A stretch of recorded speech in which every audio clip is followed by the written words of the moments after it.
नमस्कार दोस्तों ये कहानी है भारत के उस जासूस का जो नाम बदलकर पहचान बदलकर पाकिस्तान गया और पाकिस्तानी आर्मी में शामिल होकर देश को ऐसी ऐसी जानकारी दी जिससे लगभग 20,000 सैनिकों की जान बची। उस वक्त उन्हें ब्लैक टाइगर के नाम से जाना जाता था, लेकिन अफसोस कि भारत से भेजे गए एक दूसरे जासूस की वजह से पकड़ा गया और उसके बाद आलम यह हुआ कि उसका अपना मुल्क ही उसे अपना मानने से इनकार कर दिया। दोस्तों, ऐसे देशभक्त के जज्बा, त्याग और बलिदान को जानना हम हिंदुस्तानियों का फर्ज बनता है। तो बने रहिएगा अंत तक, और वीडियो अच्छा नहीं लगे तो प्लीज डिसलाइक कर देना।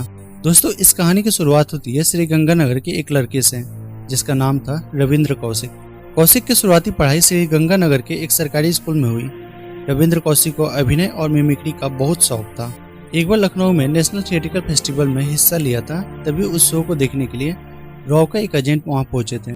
उस वक्त कौशिक का अभिनय उस अधिकारी को बहुत प्रभावित किया, जिसके बाद वो रॉ एजेंट कौशिक से मिले और उन्हें देश के लिए जासूसी करने की सलाह दी। जवानी में कदम रखते ही कौशिक ने 1971 की भारत पाकिस्तान जंग को अपनी आंखों से देखा था। इसी वजह से कच्ची उम्र से ही देशभक्ति का जज्बा सवार था और इन्हीं कारणों से कौशिक ने रॉ एजेंट की बात मान ली। एक दिन कौशिक अपने पापा से बोले कि मैं दिल्ली जा रहा हूँ नौकरी करने, और दिल्ली पहुंचकर वो रॉ से जुड़ गए, जिसके बाद उन्हें 2 साल की कड़ी ट्रेनिंग दी गई। वह पहले से ही पंजाबी बोलने में माहिर थे। ट्रेनिंग के दौरान उन्हें उर्दू सिखाई गई, मुस्लिम रीति रिवाज सिखाए गए, पाकिस्तान का इतिहास भूगोल दिल दिमाग में बसाया गया। उसके बाद उन्हें कुछ समय के लिए दुबई और अबू धाबी भेजा गया। रॉ ने रविंद्र कौशिक से जुड़े सभी आधिकारिक इंडियन रिकॉर्ड को नष्ट कर दिया और नया नाम दी गई नबी अहमद साकिर। दोस्तों, एक बात आपको जानकर हैरानी होगी कि उनका खातना तक भी कराया गया था और उसके बाद नए नाम और नई पहचान के साथ उन्हें पाकिस्तान भेजा गया। पाकिस्तान पहुंचकर रविंद्र कौशिक उर्फ नबी अहमद साकिर ने कराची यूनिवर्सिटी से बाकायदा LLB की पढ़ाई पूरी की।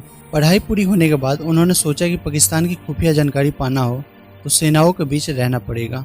उसके बाद उन्होंने जैसे तैसे करके पाकिस्तानी सेना ज्वाइन की और मेजर रैंक तक पहुंचे। आपको बता दूं कि रविंद्र कौशिक को पाकिस्तान में अमानत नाम की एक लड़की से प्यार हो गया। अमानत के पिता आर्मी के एक यूनिट में दर्जी का काम करते थे। प्यार होने के बाद उन्होंने अमानत से शादी भी की। सब कुछ सही चल रहा था, वो भारत को हर खुफिया जानकारी दे रहे थे, परंतु एक दिन रविंद्र कौशिक का राज खुल गया। दरअसल रॉ ने एक जासूस इनायत मसीह को कौशिक से संपर्क में रहने के लिए भेजा। मसीह पाकिस्तानी खुफिया अधिकारियों के हत्थे पकड़ा गया और पूछताछ में वो टूट गया। उसने रविंद्र कौशिक का हर राज भी खोल दिया। पाकिस्तानी अधिकारियों ने मसीह को कहा कि वो रविंद्र कौशिक को एक पार्क में मिलने को कहे। जब मसीह के बुलाने पर कौशिक उस पार्क में पहुंचे तो उन्हें जासूसी के आरोप में गिरफ्तार कर लिया गया। उसके बाद उन्हें जेल हुआ और वहां के कोर्ट ने उन्हें फांसी की सजा सुनाई, जो बाद में जाकर उम्र कैद में तब्दील कर दी गई। जेल में उन्हें काफी टॉर्चर किया जाता था, पर्याप्त मात्रा में खाना नहीं दिया जाता था। उनको पाकिस्तान की सेना ने यहाँ तक ऑफर दिया था कि सारी खुफिया जानकारी दे दें, उसके बाद उन्हें भारत वापस भेज दिया जाएगा, लेकिन वो हर अत्याचार को सहते रहे और मुख नहीं खोली। आगे चलकर उन्हें टीवी ने जकड़ लिया। द टेलीग्राफ की एक रिपोर्ट के मुताबिक पाकिस्तान की जेल में रहते हुए वो अपने परिवार को खत लिखा करते थे। गिरफ्तारी के बाद भारत सरकार ने जिस तरह से उन्हें त्याग दिया था, उससे वो काफ़ी दुखी थे। ऐसे ही एक खत में उनका दर्द छलका था और उन्होंने लिखा था कि क्या भारत जैसे बड़े देश के लिए कुर्बानी देने वालों को यही मिलता है। अगर मैं अमेरिकी होता तो मैं 3 दिन के भीतर ही इस जेल से निकल चुका होता।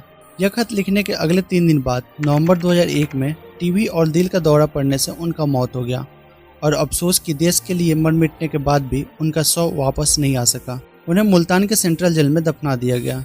दोस्तों, रविंद्र कौशिक ने भारतीय इतिहास में अपना नाम स्वर अक्षरों से लिखवा गए। इस ब्लैक टाइगर के बिना महान जासूसों की हर लिस्ट अधूरी होगी।